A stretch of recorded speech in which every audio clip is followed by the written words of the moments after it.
Hello and welcome to my kitchen. This is episode 1 of Cooking with Candace and day 2 of lockdown. So I believe lockdown is quite a good time to accept challenges. 30-day challenges are one example. This is not a 30-day challenge. Hopefully this is like a 2-hour challenge. I'm going to bake croissants from scratch for the first time, courtesy of my Le Creuset cookbook. Thanks Nicolette and Michali. That was a Christmas present. So here you can see the recipe, and luckily there's some pictures and some good, helpful tips. Oh shit, there's no more pictures. And so I've halved everything, and I've also converted all of the measurements into milliliters. They have a handy little conversion chart somewhere at the back of the book. So this that you're looking at here is half the recipe, which will make 6. All the ingredients measured out and separated into individual bowls. And I think we're good. Time to start baking. This is the dough hook for a KitchenAid, and the recipe says that we have to put this one on. So we remove the whisk. Now attaching the dough hook. There we go. It's now attached. Here's the bowl. I'm going to start mixing some of the ingredients into here, and then we're going to use the KitchenAid. With the dough hook, the great news is we don't have to knead by hand. We're going to combine the flour, sugar, instant yeast, salt. I'm combining. Add the milk and the room temperature butter. Here's the room temperature butter. So I'm going to put this bowl into the stand mixer now, and I'm going to let the dough hook do its work. There she goes. Okay, Google, set timer, 5 minutes.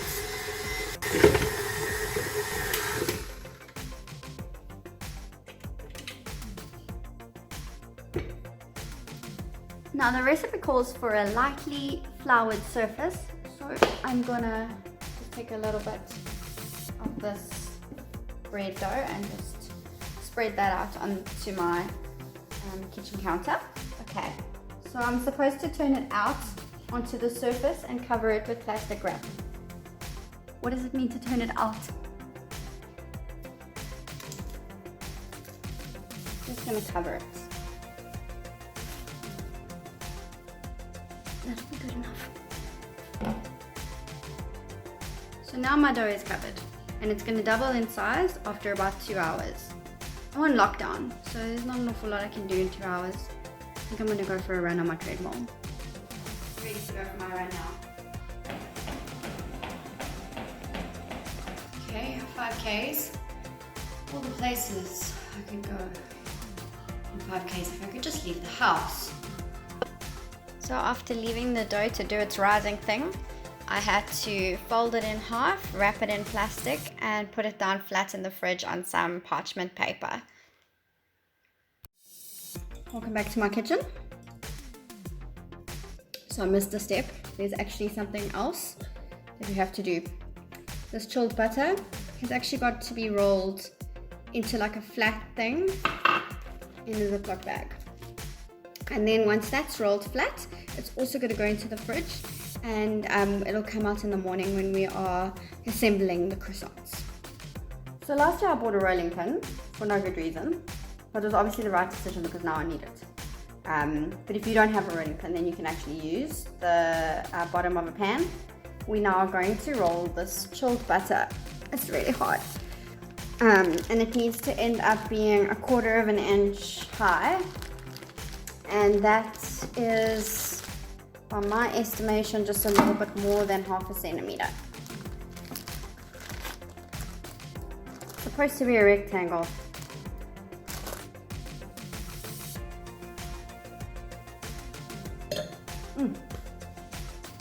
I need a refill.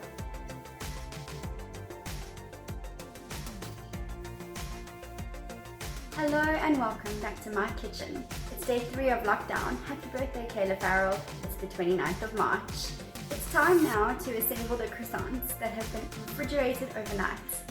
So I need to put a little bit of flour on the surface, roll the dough out, and then add the layer of butter to the bottom half. The short side has to face me, so far so good. Okay, so the butter is covering a little bit more than half of this rectangle. I've now got to take this, fold it over, and seal the edges in before it goes back into the fridge. Then need to turn the dough 90 degrees and roll back into an 8x12. Again, I'm not aiming for the full 12, so I've got mine in a rectangle that's a little bit smaller than the guides I put down. I now need to fold the top third, like that, and the bottom third, like that. And then we got to roll it again back out, 8x12. Plasticed up, back into the fridge, 30 minutes. So once is not enough for this recipe, we've got to repeat the business of letter folding and rolling out another twice with refrigeration in between. So this is me doing number 2. I'll do it once more after that, and then it has to go back into the fridge for an hour before we can start assembling. The intention is to get to 3 rectangles, which are 4 by 10 inch. Once you have them, for the plain croissants, we're going to use the pizza cutter like I just have to cut along the diagonal of that rectangle into 2 triangles. Once again, I'm just going to sprinkle some flour onto my work surface, and it's now time to roll up the croissant similar to the picture. I've just rolled it out slightly so that it's a little bit more elongated, and I'm going to roll.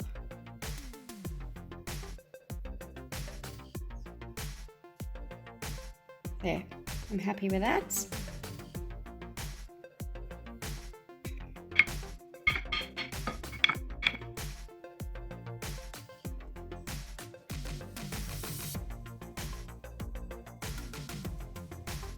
That's 2.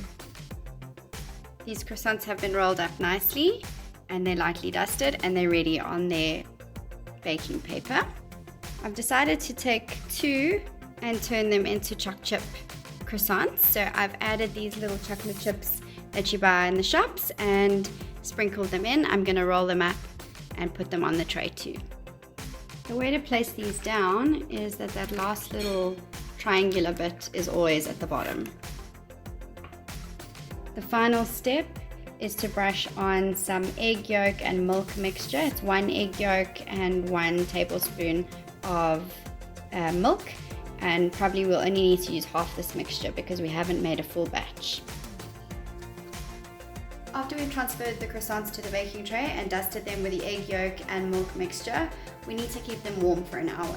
Warm is around 23-25 degrees Celsius or 75 to 80 degrees Fahrenheit. So I've just warmed up my oven just a tad, and I have popped the little babies in. Okay, so now that they've been left to rest in a warm spot, they've grown in size, which is what we want. I just have this extra little piece of dough. I've shoved a thermometer into it, so it'll help me measure the oven's temperature. That little section there is the temperature of the oven right now. It's got to get up to 200. Oh my gosh, guys, they look amazing. I'm gonna just leave them for 3 more minutes because I think they look like they're still a bit doughy. I reckon that's the golden brown that it needed to get to. It's time to taste. We're gonna start with a little piece of leftover dough, which I used as my thermometer check. And I'm just gonna cut a little piece into that. It looks wonderful. It's crunchy on the outside, it's soft on the inside. Probably gonna be very hot. That's amazing. I might have eaten the whole tester. Okay, it's lunchtime. Bye guys.